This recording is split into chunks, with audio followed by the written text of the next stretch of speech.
Hello student, welcome to my channel. আজ আমি নবম শ্রেণীর কোষে দেখি 11.1-এর অঙ্ক শেখাবো।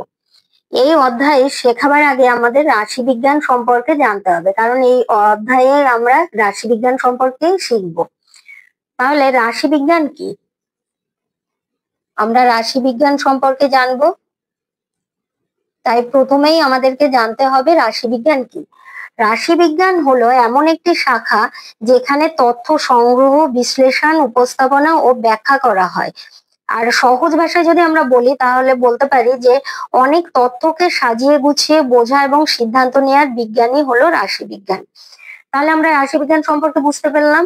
এবার আমরা যদি উদাহরণ দিয়ে বলি তাহলে উদাহরণ হিসাবে আমরা বলতে পারি যে ধরো তোমাদের স্কুলের প্রতিটি ছাত্রের উচ্চতা মেপে একটা তালিকা করা হলো। এই তথ্যগুলো থেকে যদি গড় বা সবচেয়ে বেশি বা কমকে এইসব বিশ্লেষণ করা হয় তবে সেটাই হলো রাশিবিজ্ঞান। তাই এই রাশিবিজ্ঞান সম্পর্কে আমাদেরকে জানতে গেলে কিছু তথ্য, রাশিবিজ্ঞানের কিছু তথ্য আছে, সেগুলো আমাদের জানতে হবে। তাহলে এই তথ্যগুলো আমরা এক এক করে শিখবো। তথ্যগুলো হলো, প্রথমে আমরা আসবো কাঁচা তথ্য, বা এখানে বলা হবে একে আমরা আসবো কাঁচা তথ্য নিয়ে।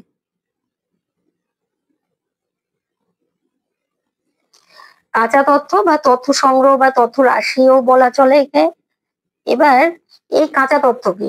আচ্ছা, আমরা এগুলো শুরু করার আগে তোমাদের আর একবার জানিয়ে দিই যে এই তথ্যগুলো বোঝানোর ক্ষেত্রে আমি যে উদাহরণগুলো ব্যবহার করব তা বেশিরভাগটাই তোমাদের বইয়ের উদাহরণ থেকে নেব। কারণ কি, তাহলে তোমরা বই থেকে পড়ার সময় বুঝতে পারবে। এই উদাহরণগুলো দেখে যদি পড়ো তাহলে তোমরা বুঝতে পারবে যে কি বলা হয়েছে। তাহলে কাঁচা তথ্য কি? কাঁচা তথ্য বা রাশি তথ্য কি? কোনো অনুসন্ধান তথ্য থেকে পরিমাপ বা গণনার দ্বারা প্রাপ্ত রাশির যে সমষ্টি তাকে রাশি তত্ত্ব বলে বা কাঁচা তত্ত্ব বলে। যেমন ধরো তোমাদের শ্রেণীতে এই সপ্তাহে উপস্থিত ছেলে মেয়ের সংখ্যা প্রথম দিন অর্থাৎ সোমবারে আমরা ধরলাম 30 জন, মঙ্গলবারে ধরলাম 28 জন, বুধবারে 32 জন, এইভাবে বিভিন্ন দিনে বিভিন্ন ছেলে মেয়ে এসেছে। এই যে আমরা ছেলে মেয়ে কোন বারে কি কতজন করে ছেলে মেয়ে উপস্থিত হয়েছে, এই যে একটা অগোছালো তথ্য পেলাম, সেটাই হলো আমাদের কাঁচা তথ্য। এবার কাঁচা তথ্যের পরে আমরা আসব তথ্য কে সাজানো বা ট্যালিমার্ক।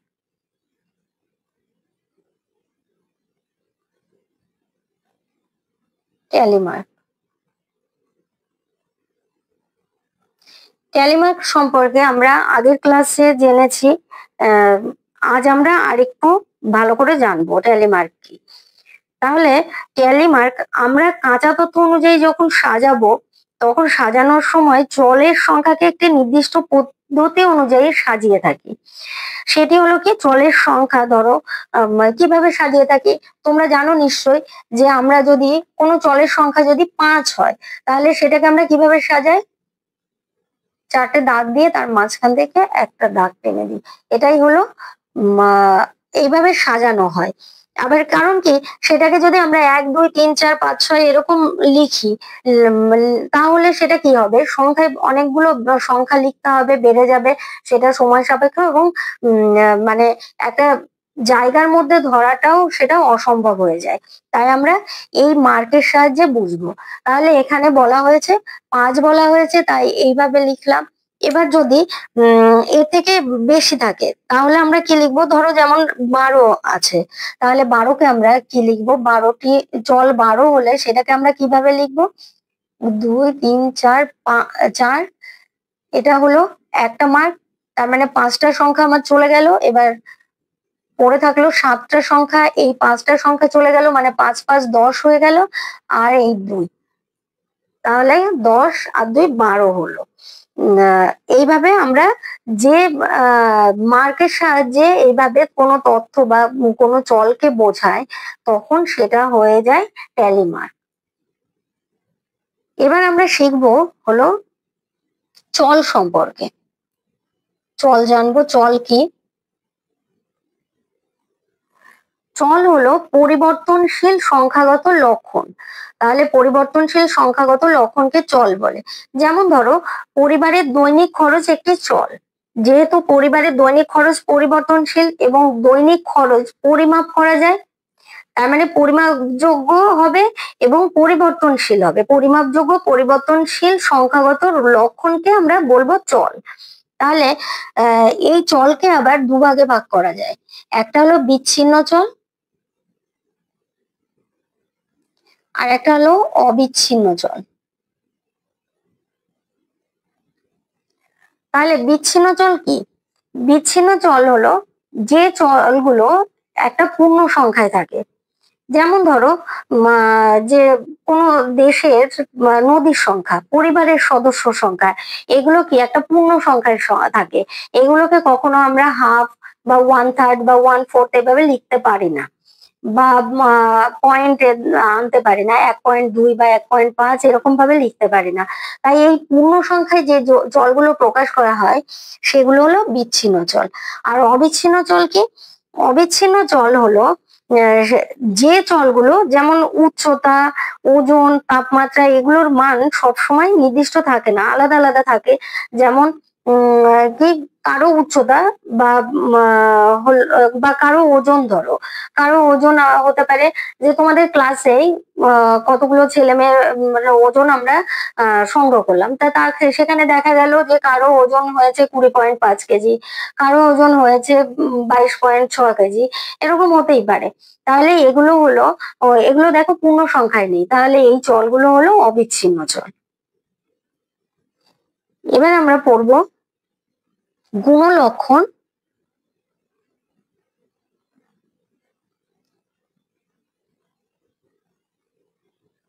বা গুণ। তাহলে গুণলক্ষণ বা গুণ কি?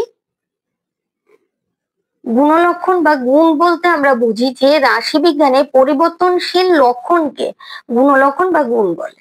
তাহলে পরিবর্তনশীল লক্ষণকে বলা হয় গুণলক্ষণ বা গুণ। আমরা এখানে লিখে দিই পরিবর্তনশীল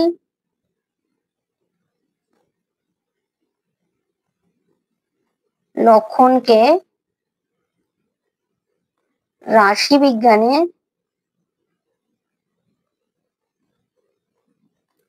গুণ বলা হয়।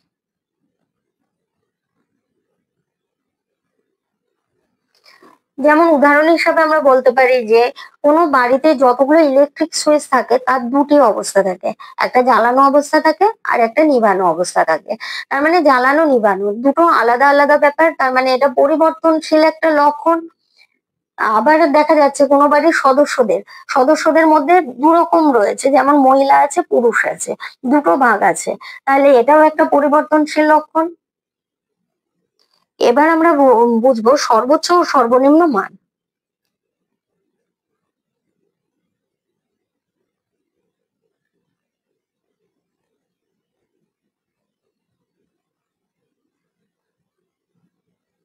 সর্বোচ্চ আর সর্বনিম্ন মান কাকে বলবো? যে চলের মান সর্বোচ্চ সেটি হবে সর্বোচ্চ মান, আর যে চলের মান সর্বনিম্ন মানে সবচেয়ে কম সেটি হবে সর্বনিম্ন মান। তাহলে আমরা যদি লিখি যে চলের মান সবচেয়ে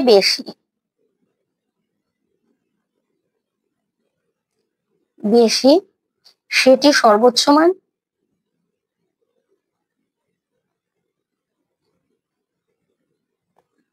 আর যে চলের মান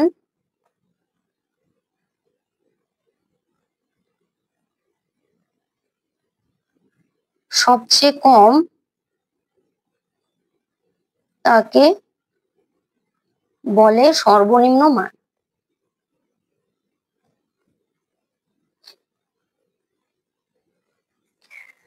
তাহলে সর্বোচ্চ আর সর্বনিম্ন মান জানলাম, এবার আমরা জানবো প্রসার। প্রসার কি?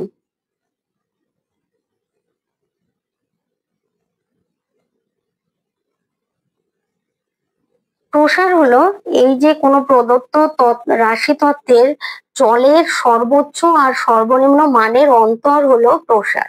তাহলে কোনো প্রদত্ত রাশি তত্ত্বের কোনো প্রদত্ত রাশি তত্ত্বের সর্বোচ্চ চলের সর্বোচ্চ ও সর্বনিম্ন চলের সর্বোচ্চ ও সর্বনিম্ন মানের অন্তর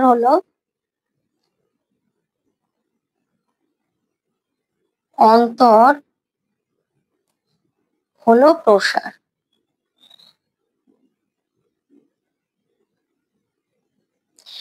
যেমন কোনো চলের সর্বোচ্চ মান যদি 200 হয়, তাহলে সর্বোচ্চ মান 200, আর সর্বনিম্ন মান যদি 75 হয়, তাহলে সেই চলের প্রসার হবে 200 বিয়োগ 75 মানে 125। এবার আমরা জানবো শ্রেণী। শ্রেণী কি সেটা সম্পর্কে জানবো।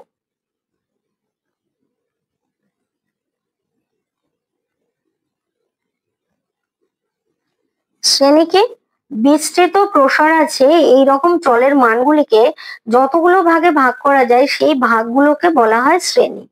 তাহলে বিস্তৃত প্রসার আছে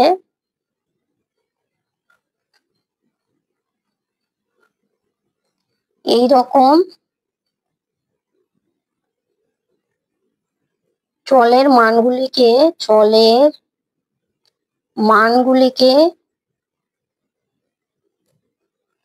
যতগুলো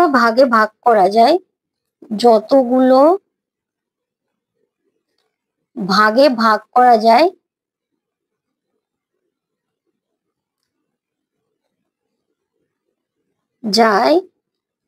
সেই ভাগগুলোকে বলা হয় শ্রেণী।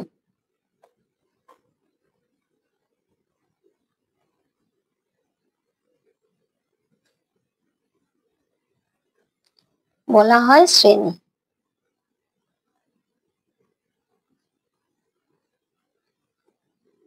এবার শ্রেণী অন্তর জানবো। শ্রেণী অন্তর কি? শ্রেণী অন্তর হলো আমরা শ্রেণী পড়েছিলাম যে বিস্তৃত প্রসার আছে এরকম চলের মানগুলিকে যতগুলো ভাগে ভাগ করা যায় ততগুলো ভাগকে বলা হয় শ্রেণী। তাহলে শ্রেণী অন্তর হবে কি? এরকম প্রত্যেকটি শ্রেণীকে বলা হয় শ্রেণী অন্তর। তাহলে প্রত্যেকটি শ্রেণীকে বলা হয় শ্রেণী অন্তর।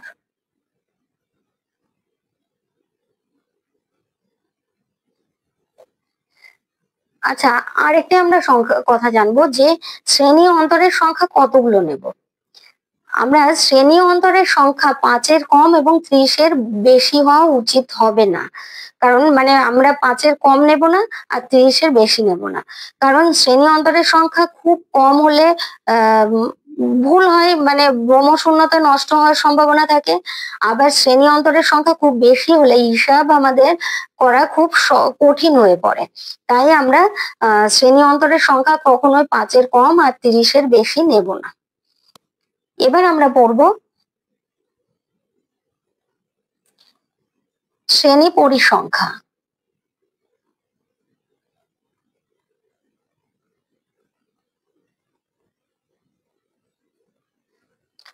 শ্রেণী পরিসংখ্যা কি? কোন শ্রেণীর অন্তর্গত মানগুলির সংখ্যাকে শ্রেণী পরিসংখ্যা বলা হয়। তার মানে শ্রেণীর মাঝে যে মানগুলো, সেই মানগুলোর সংখ্যাকে বলবো শ্রেণী পরিসংখ্যা। তাহলে লিখি কোন শ্রেণীর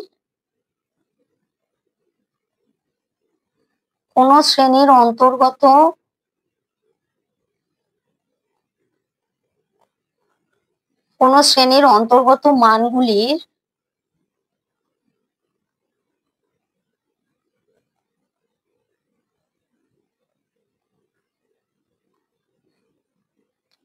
শ্রেণীটির শ্রেণী পরিসংখ্যা বলা হয়।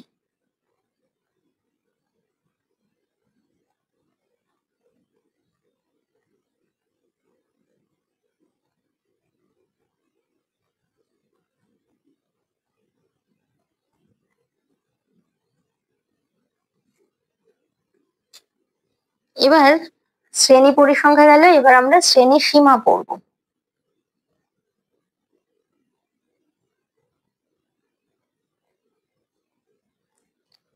শ্রেণী সীমাকে শ্রেণী অন্তরের প্রান্তস্থ মানদ্বয়কে শ্রেণী সীমা বলা হয়। প্রান্তস্থ মানদ্বয় মানে দাঁড়াও আমি আগে এটা লিখি, শ্রেণী অন্তরে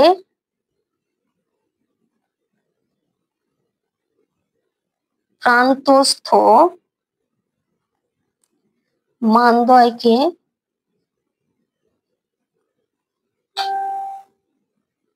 শ্রেণী সীমা বলে।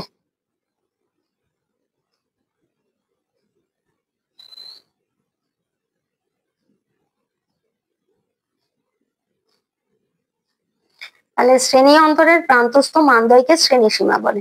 যেমন 60, 70 এটা যদি শ্রেণী হয় তাহলে প্রান্তস্থ মান মানে 60 আর 70, এই 60কে আর 70কে বলবো শ্রেণী সীমা। এবার শ্রেণী সীমা আবার দু ধরনের হয়, একটা নিম্ন সীমা আর একটা হলো ঊর্ধ্ব সীমা। তাহলে নিম্ন সীমা কোনগুলো? নিম্ন সীমা ধরো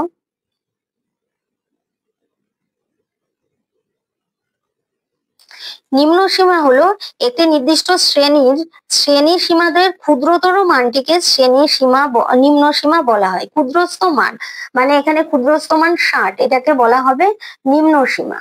তাহলে এখানে নিম্ন সীমা হবে কত? 60। আর ঊর্ধ্ব সীমা কি? বৃহত্তর মানটিকে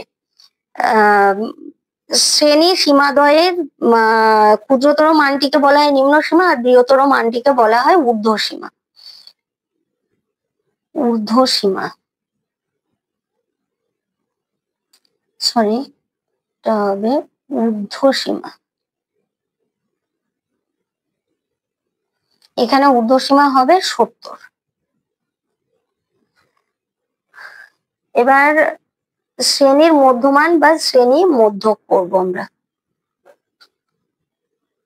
আচ্ছা, এই শ্রেণী সীমা সম্পর্কে, শ্রেণী সীমা আবার কিন্তু ভাবে প্রকাশ করা যায় শ্রেণী সীমাকে। একটা শ্রেণী সীমাকে, এগুলো আমাদের জেনে রাখা দরকার যে শ্রেণী সীমাকে দুভাবে প্রকাশ করা যায়।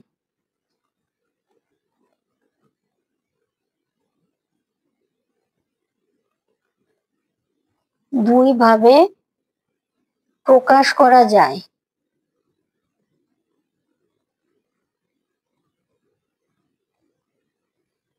যেমন এক হলো শ্রেণী বহির্ভূত পদ্ধতি,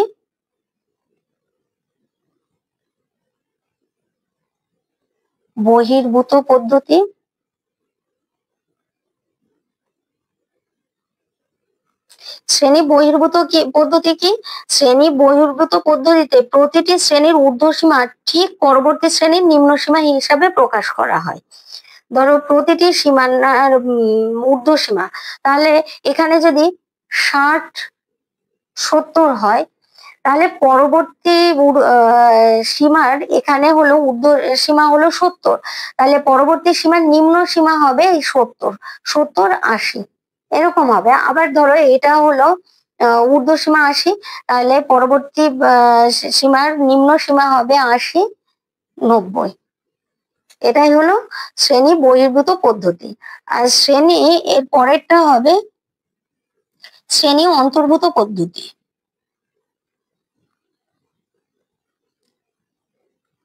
অন্তর্ভুক্ত পদ্ধতি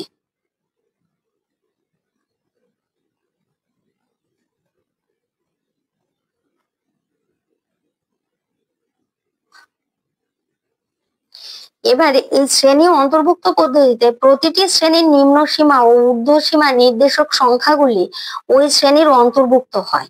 তাহলে নিম্ন সীমা আর ঊর্ধ্ব সীমা যে সংখ্যা দ্বারা নির্দেশ করা হচ্ছে সেই সংখ্যাগুলো সবসময় ওই শ্রেণীর অন্তর্ভুক্ত মানে ভেতরের সংখ্যা হয়।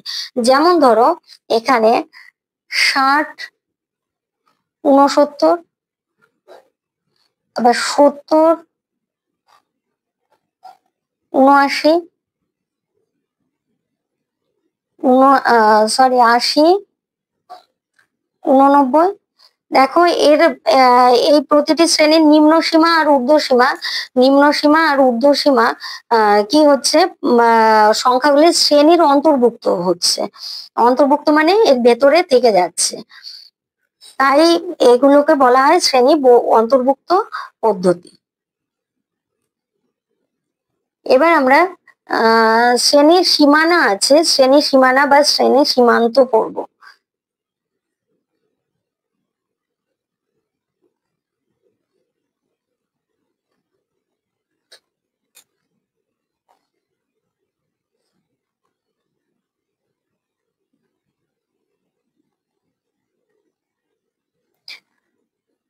শ্রেণী সীমানা, শ্রেণী সীমানা কি?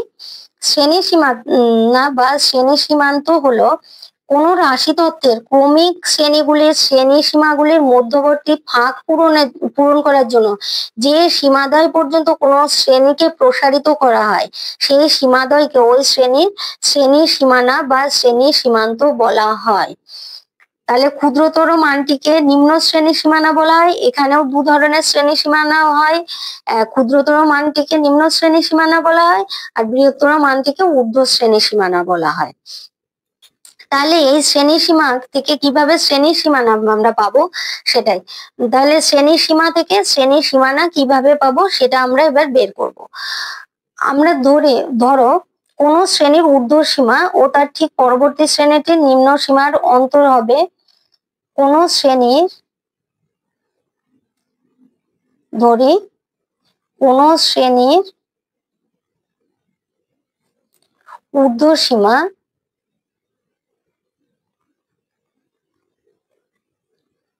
ও তার ঠিক পরবর্তী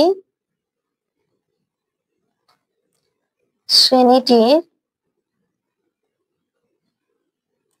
নিম্ন সীমার অন্তর ডি। তাহলে সেক্ষেত্রে শ্রেণীটির নিম্ন শ্রেণী সীমানা কি বের হবে? সেক্ষেত্রে অতএব শ্রেণীটির নিম্ন শ্রেণী সীমানা হবে শ্রেণীটির নিম্ন শ্রেণী সীমানা হবে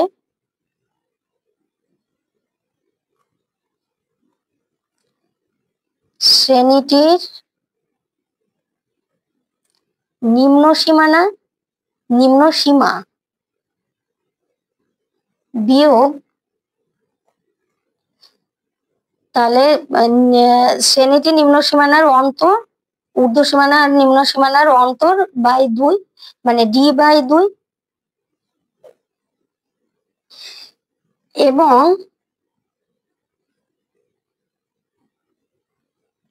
শ্রেণীটির ঊর্ধ্ব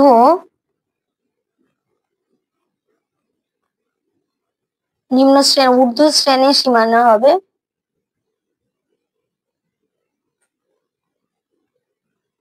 ঊর্ধ্ব শ্রেণী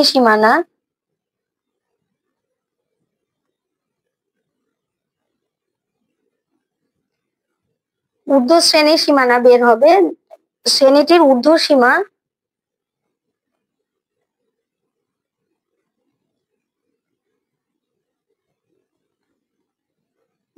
সীমা যোগ ডি বাই 2।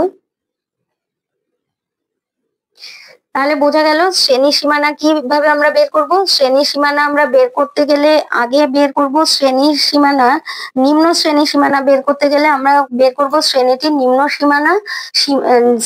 নিম্ন সীমা বিয়োগ কোন শ্রেণীর ঊর্ধ্ব সীমা ও তার ঠিক পরবর্তী শ্রেণীর নিম্ন সীমার অন্তর মানে ডি বাই 2। আর সেভাবে শ্রেণীটির ঊর্ধ্ব শ্রেণীর সীমানা বের করতে গেলে শ্রেণীটির ঊর্ধ্ব সীমা যোগ ডি বাই 2 বের করব। এভাবে আমরা শ্রেণীর নিম্ন সীমানা আর ঊর্ধ্ব সীমানা পেয়ে যাব। তাহলে ধরো তো তোমাদের বইয়ে উদাহরণ হিসাবে দেয়া আছে যে 60 69 70 79 80 89। তাহলে এই শ্রেণীগুলির শ্রেণী সীমার সাহায্যে আমরা যদি বের করি তাহলে আমাদের কি হবে? আগে প্রথমে আমরা বের করব যে ডি এর মান বের করব। ডি সমান কি হবে? মানে ডি বাই 2 এর মান বের করবো বা ডি এর মান বের করবো। ডি এর মান আগে হবে, ধরো ডি সমান এখানে 50, ডি সমান ধরো আমরা এখান থেকে 70 আর 79 মধ্যে বের করলাম। 70 বিয়োগ 70 বিয়োগ এটা 69, এখান থেকে পেলাম 1। তাহলে আমরা যদি ডি বাই 2 এর মান কত পাবো, ডি বাই 2, কারণ প্রত্যেক ক্ষেত্রে দেখো আমাদের এখানে ডি বাই 2 বের করতে হবে, তাই ডি বাই 2 আমি এখানে একবারে বের করলাম। 1/2 ইকুয়াল টু 0.5। এখান থেকে আমরা সহজেই বের করতে পারবো যে শ্রেণী সীমানা কি হবে। তাহলে নিম্ন শ্রেণী সীমানা কি হবে, ঊর্ধ্ব শ্রেণী সীমানা কি হবে। দেখো এখানে আছে সর্বনিম্ন সংখ্যা হলো নিম্ন শ্রেণী সীমানা, ধরো এখানে আছে 60, এর থেকে ডি বাই 2 বিয়োগ করবো, মানে 0.5 বিয়োগ করব। তাহলে 60 এর থেকে 0.5 বের করলে আমাদের হবে 59 বিয়োগ 59.5। আর ঊর্ধ্ব শ্রেণীর সীমানা হবে কি, এই ডি বাই 2 যোগ করতে হবে ঊর্ধ্ব সীমানার সঙ্গে, তার মানে এটা যোগ করলে পাবো 69.5। আর নিম্ন শ্রেণীর সীমানা এটাই হবে 69, মানে 70 থেকে আমরা 5 বিয়োগ 0.5 বিয়োগ করলে 69.5 পাবো। আর এক্ষেত্রে 5 যোগ করব, মানে 79.5। এভাবে আবার 79.5 এখানে হবে 89.5। এইভাবে আমরা ঊর্ধ্ব সীমানা আর নিম্ন সীমানা বের করব। আবার যদি আমরা ধরো 70, 105, 105, 140, 140, 175 এই শ্রেণীগুলি শ্রেণী সীমানার সাহায্যে যদি প্রকাশ করি তাহলে কি পাবো, দেখো এখানে একই পাবো, কারণ এক্ষেত্রে ডি এর মান কি হবে, ডি সমান সমান হবে 105 বিয়োগ 105/2, তার মানে এখানে 0 হবে। তাহলে 0 হলে এক্ষেত্রে আমরা শ্রেণী সীমা আর শ্রেণী সীমানা একই পাবো। তাহলে এক্ষেত্রে শ্রেণী সীমা ও শ্রেণী সীমানা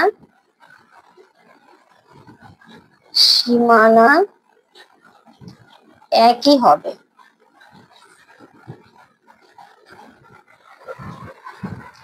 এবার আমরা শিখব মধ্যমান বা শ্রেণী মধ্য।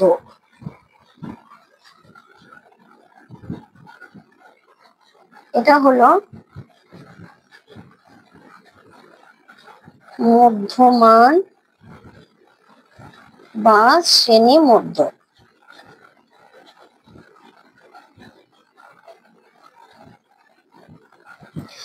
তাহলে মধ্যমান বা শ্রেণী মধ্য কি, চলের যে মান শ্রেণী সীমানা দ্বয়ের ঠিক মাঝখানে থাকে। তাহলে চলের যে মান হলো শ্রেণী সীমানা দ্বয়ের মাঝখানে থাকে তাকে ওই শ্রেণীর মধ্যমান বা শ্রেণী মধ্যক বলে। চলের যে মান শ্রেণী সীমানা দ্বয়ের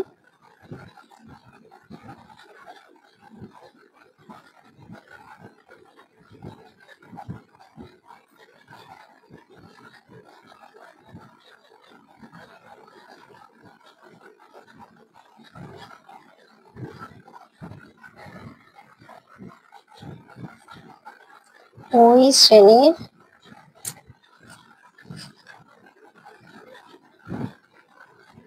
মধ্যমান বা শ্রেণী মধ্যক বলে।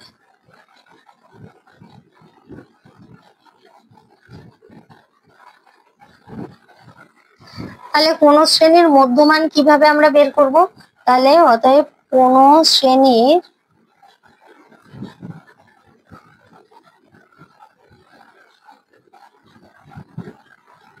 মধ্যমান ঊর্ধ্ব শ্রেণী সীমা, তাহলে এখানে কি হবে, ঊর্ধ্ব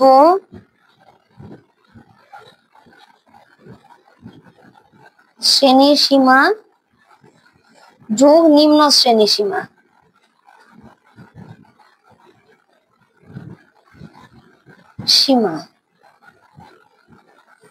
ভাগ 2। আবার কোন শ্রেণীর মধ্যমান বা কোন শ্রেণীর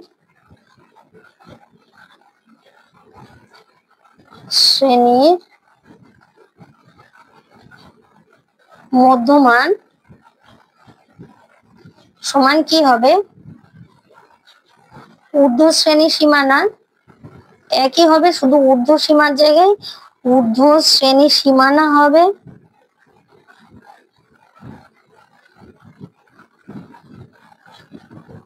যোগ নিম্ন শ্রেণী সীমানা।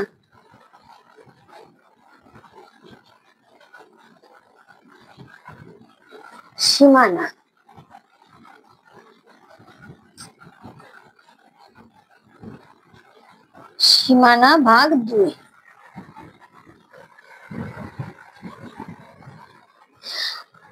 এবার হলো শ্রেণীর দৈর্ঘ্য।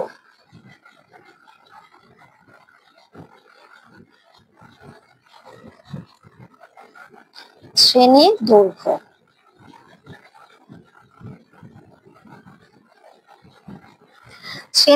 কি পাবো? শ্রেণী দৈর্ঘ্য হলো কোন শ্রেণীর সীমানাদ্বয়ের অন্তর হলো ওই শ্রেণীর শ্রেণী দৈর্ঘ্য। তাহলে কোন শ্রেণীর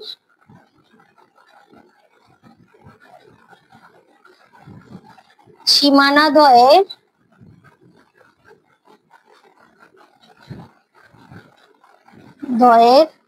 অন্তর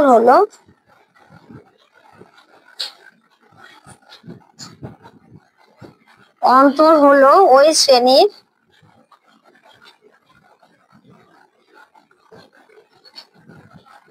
শ্রেণী দৈর্ঘ্য।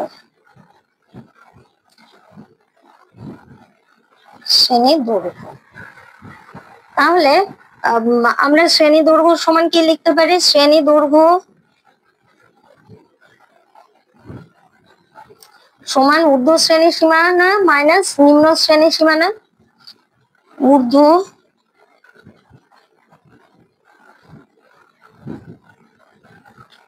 সীমানা বিয়োগ নিম্ন শ্রেণী সীমানা।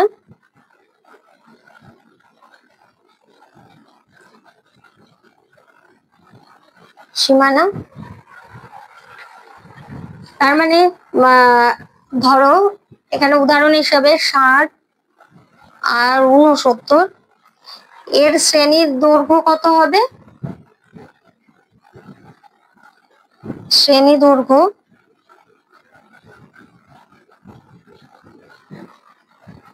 আমরা আগেই বের করেছি যে ঊর্ধ্ব শ্রেণী সীমানা কত আর নিম্ন শ্রেণী সীমানা কিভাবে বের করেছি। তাহলে 60 আর 69 আমাদের ঊর্ধ্ব শ্রেণী সীমানা আর নিম্ন শ্রেণী সীমানা বের করা আছে। তাহলে আমরা কত পেয়েছিলাম? 60 আর 69 নিম্ন শ্রেণী সীমানা আর ঊর্ধ্ব শ্রেণী সীমানা কত হবে?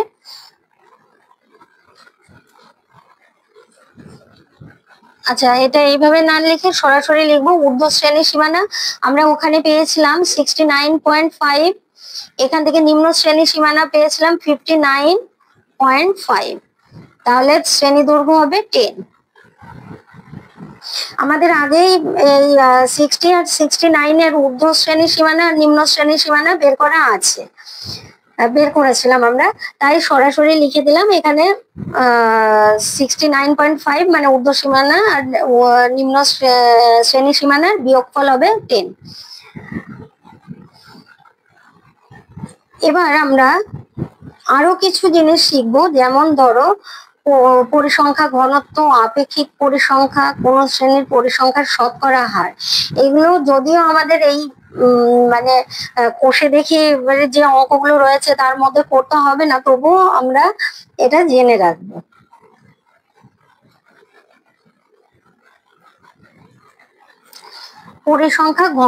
পরিসংখ্যা ঘনত্ব কি সেটা জানবো।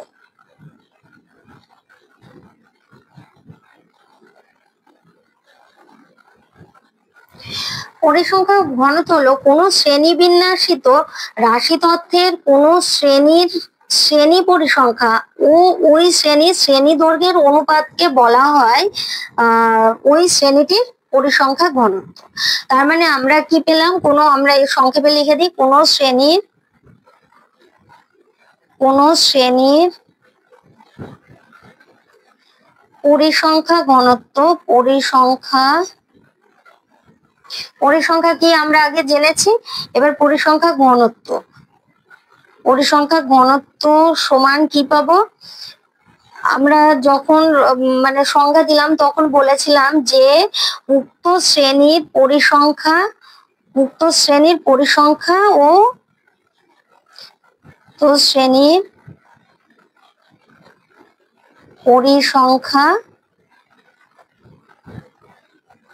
ও তার শ্রেণীর দৈর্ঘ্যের অনুপাত হলো পরিসংখ্যা ঘনত্ব, শ্রেণীর দৈর্ঘ্য। তাহলে পরিসংখ্যা ঘনত্ব সমান আমরা কি পেলাম, যে কোন শ্রেণীর পরিসংখ্যা ঘনত্ব সমান উক্ত শ্রেণীর পরিসংখ্যা ও শ্রেণী দৈর্ঘ্যের অনুপাত হলো ওই শ্রেণীর পরিসংখ্যা ঘনত্ব। এবার আমরা আপেক্ষিক পরিসংখ্যা জানবো। আপেক্ষিক পরিসংখ্যা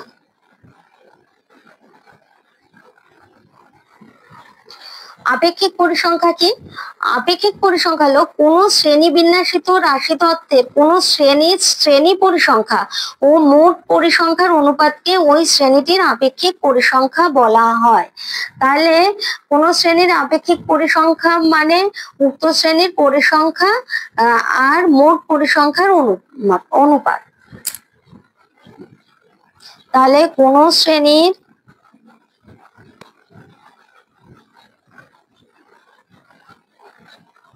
আপেক্ষিক পরিসংখ্যা সমান আমরা লিখতে পারি উক্ত শ্রেণীর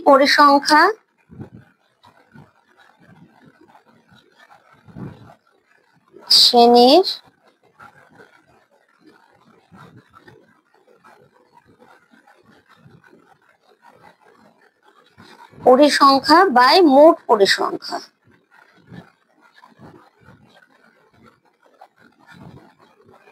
মানে উক্ত শ্রেণীর পরিসংখ্যা ও মোট পরিসংখ্যার অনুপাত।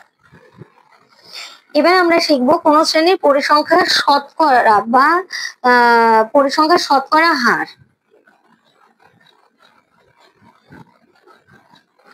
পরিসংখ্যা শতকরা হার।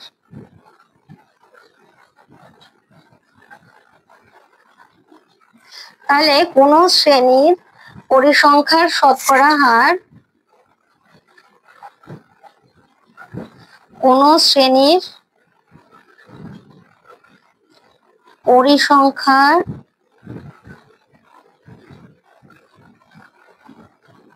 শতকরা হার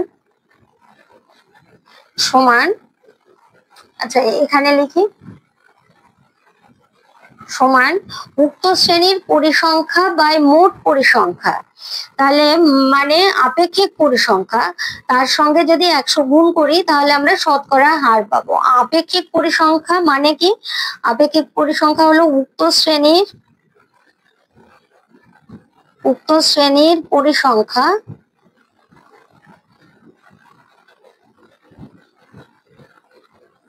বাই মোট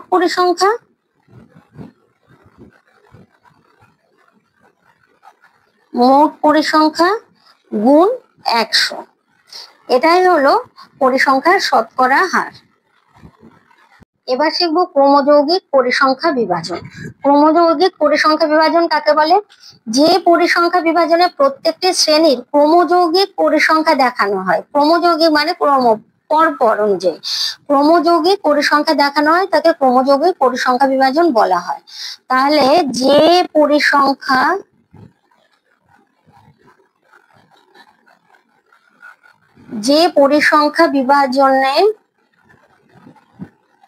বিভাজনে প্রত্যেকটি শ্রেণীর ক্রমযৌগিক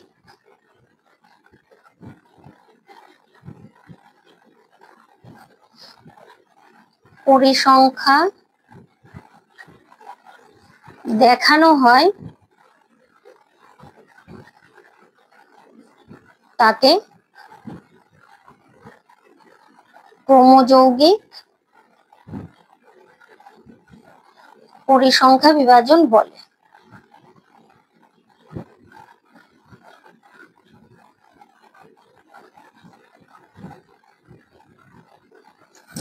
এই ক্রমযৌগিক পরিসংখ্যা বিভাজনকে দুভাগে ভাগ করা হয়, দুই ধরনের হয়ে থাকে এই ক্রমযৌগিক পরিসংখ্যা বিভাজন। একটা হলো ক্ষুদ্রতর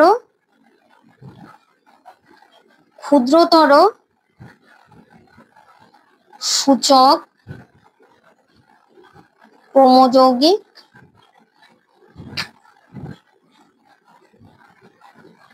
পরিসংখ্যা বিভাজন,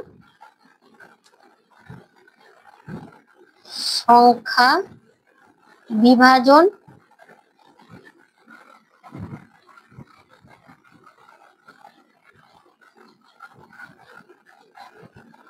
তাহলে এই ক্ষুদ্রতর সূচক ক্রমযৌগিক পরিসংখ্যা বিভাজন কি বা কাকে বলে?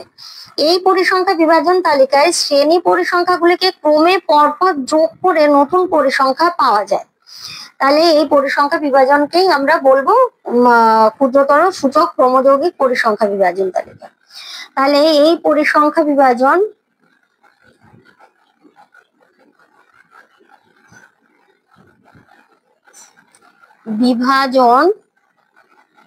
তালিকায় শ্রেণী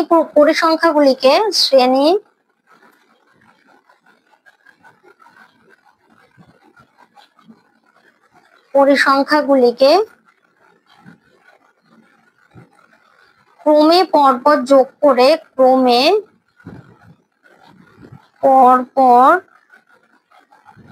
যোগ করে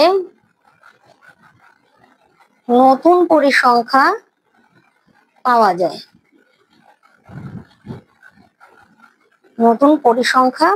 যায়। তাহলে কি হয়, এই পরিসংখ্যা বিভাজন তালিকায় শ্রেণী পরিসংখ্যাগুলিকে ক্রমে পরপর যোগ করে নতুন পরিসংখ্যা পাওয়া যায়। এবার বৃহত্তর সূচক ক্রমযৌগিক পরিসংখ্যা বিভাজন। তাহলে এই পরিসংখ্যা বিভাজনে এই পরিসংখ্যা বিভাজন তালিকায় অসমভাবে থাকা বৃহত্তর শ্রেণী পরিসংখ্যাগুলিকে ক্রমে পরপর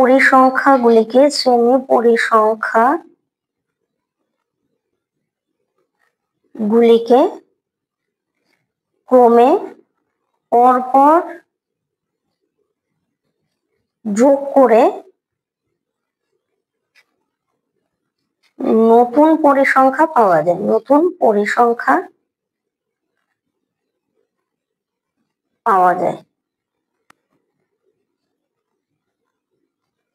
তাহলে বৃহত্তর সূচক ক্রমযৌগিক পরিসংখ্যা বিভাজন কি? এই পরিসংখ্যা বিভাজন তালিকায় অসমভাবে থাকা বৃহত্তর শ্রেণী পরিসংখ্যাগুলিকে ক্রমে পরপর যোগ করে নতুন পরিসংখ্যা পাওয়া যায়। এই পর্যন্তই গেল আমাদের রাশি বিজ্ঞানের ধারণা। তাহলে আমরা আজ এই পর্যন্তই শিখবো। এর পরের কোষে দেখি 11.1 অঙ্ক আমরা করব এর পরের ভিডিওতে। আজ এই পর্যন্তই থাকবে। আমার ভিডিও যদি তোমাদের ভালো লেগে থাকে তাহলে তোমরা লাইক করো, কমেন্ট করো, শেয়ার করো আর অবশ্যই সাবস্ক্রাইব করো।